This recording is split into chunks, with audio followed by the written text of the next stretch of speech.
The land of Moab, east of the Dead Sea, resonates with historical and biblical significance.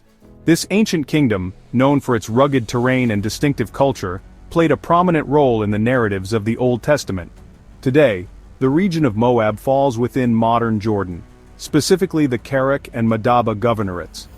The legacy of the Moabites continues to intrigue historians, archaeologists, and theologians alike. The Moabites, according to the Bible, were descendants of Lot, the nephew of Abraham. This lineage is described in Genesis chapter 19, verse 37, establishing a familial connection between the Moabites and the Israelites. The Moabites established a powerful kingdom, centered around their capital city of Dibon. This strategically located city, now known as Dibon, served as a hub for Moabite political and religious life. The history of Moab is intricately intertwined with that of ancient Israel. The story of Moab offers a compelling window into the ancient world, illuminating the lives and times of a people who left an indelible mark on history. The origins of the Moabite kingdom are shrouded in the mists of time, with both biblical accounts and archaeological evidence providing glimpses into their past. According to the book of Genesis, the Moabites traced their lineage back to Moab, the son of Lot, who was the nephew of the patriarch Abraham. Archaeological findings suggest that the Moabites emerged as a distinct political entity during the Iron Age, roughly around the 13th century BCE. They established their kingdom in a region east of the Dead Sea known for its rugged terrain and strategic location. The heart of the Moabite kingdom lay in the Transjordan Plateau, a fertile highland region well suited for agriculture and pastoralism. The Moabite capital city of Dibon, located in the northern part of their territory, served as a center of political power, religious practice, and cultural expression. The Moabites, though often overshadowed by their more powerful neighbors, carved out a distinct identity and left behind a legacy that continues to intrigue and inspire. The political landscape of Moab was dominated by a succession of kings, some mentioned in biblical texts, who navigated the complexities of regional power struggles and sought to maintain their kingdom's independence. These rulers often found themselves caught between the ambitions of larger empires, such as Egypt and Assyria, and the rivalries of neighboring states, including the Israelites. One of the most well-known Moabite kings was Balak, whose encounter with the prophet Balaam is recounted in the book of Numbers. Fearing the advancing Israelites, Balak sought Balaam's assistance in cursing them, but Balaam, under divine guidance, instead blessed Israel.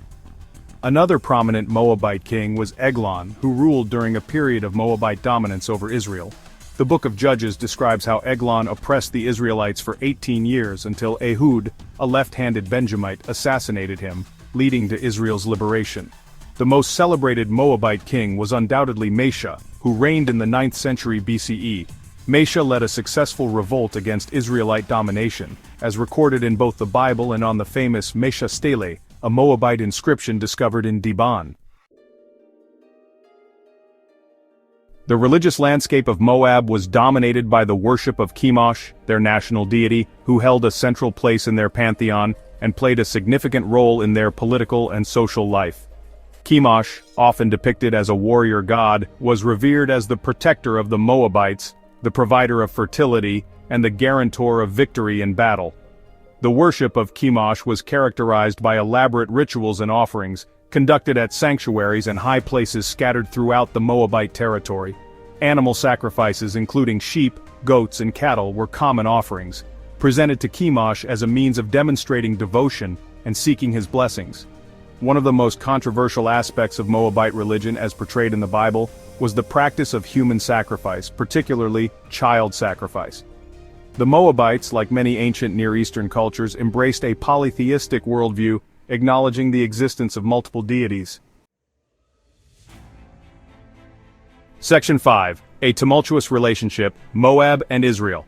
The relationship between Moab and Israel, as depicted in the Hebrew Bible, was marked by a complex interplay of conflict, accommodation, and occasional cooperation, reflecting the often tumultuous dynamics of neighboring states vying for power and resources.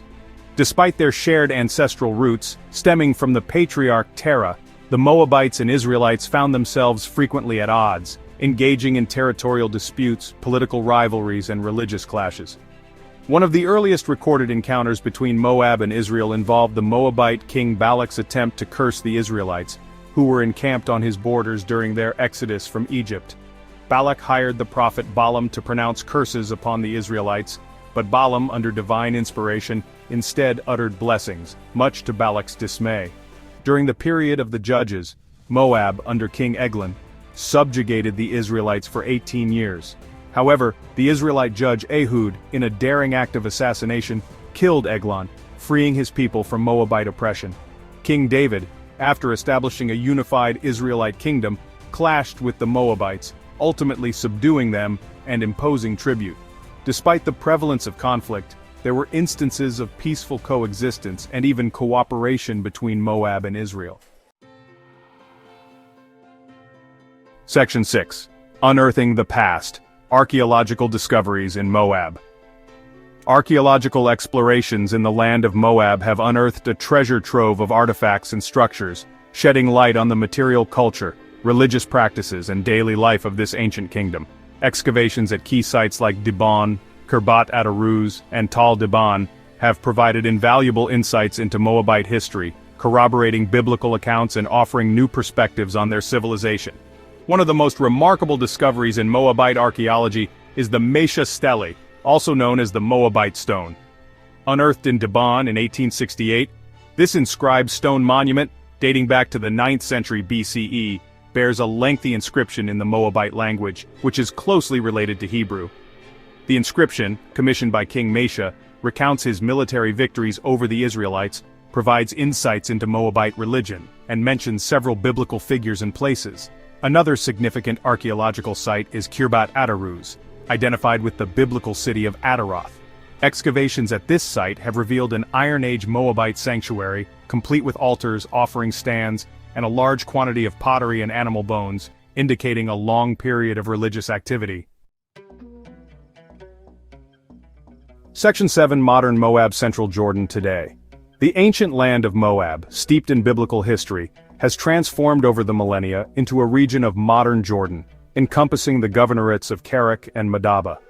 This arid yet captivating landscape, dotted with ancient ruins and breathtaking vistas, offers a unique blend of cultural heritage, natural beauty, and contemporary life. The population of modern Moab is predominantly Arab, with a majority adhering to Sunni Islam. The cultural fabric of modern Moab is woven from threads of Bedouin traditions, rural village life, and urban influences, creating a rich tapestry of customs, dialects, and social norms.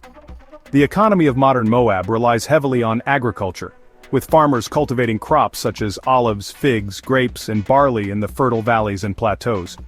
Tourism, drawn by the region's historical and archaeological treasures, is a growing sector, offering economic opportunities and fostering cross-cultural exchange. Section 8. Tourism and Development Exploring Modern Moab. In recent decades, the ancient land of Moab has witnessed a surge in tourism, as travelers from around the globe flock to explore its historical sites, experience its natural beauty, and immerse themselves in its rich, cultural tapestry. The Jordanian government, recognizing the economic and cultural potential of tourism, has invested in infrastructure development and preservation efforts to enhance the visitor experience. One of the most popular tourist destinations in Jordan is Petra, an ancient city carved into sandstone cliffs, located south of the traditional borders of Moab. Though not part of the historical Moabite kingdom, Petra's proximity and cultural significance make it a must-see for visitors to the region. Within Moab proper, Mount Nebo holds deep religious significance for Christians. It is believed to be the place where Moses glimpsed the Promised Land before his death. The views from the summit, overlooking the Jordan Valley, the Dead Sea, and Jericho, are breathtaking, offering a tangible connection to biblical narratives. The Madaba map, housed in the Greek Orthodox Church of St. George in Madaba, is another significant attraction. Section 9. Moab's Enduring Legacy, a Spiritual Reflection. The land of Moab, with its rugged landscape and tumultuous history, occupies a prominent place in the biblical narrative, serving as a backdrop for stories of conflict, faith, and redemption. Though often portrayed as antagonists to the Israelites, the Moabites, through their interactions and eventual integration, offer valuable lessons about God's judgment, grace, and the enduring power of human connection. The Bible's depiction of Moab is complex and multifaceted, highlighting both their defiance of God and their capacity for compassion. Yet the story of Ruth, a Moabite woman who embraces the God of Israel and becomes an ancestor of King David, demonstrates the transformative power of faith and the inclusiveness of God's love. Moab's history is a testament to the cyclical nature of power, the consequences of sin, and the possibility of redemption. Their periods of dominance over Israel, followed by subjugation and eventual assimilation, illustrate the ebb and flow of empires and the enduring truth that pride often precedes a fall. The story of Moab challenges us to examine our own hearts, our prejudices, and our willingness to extend grace to those who are different from us.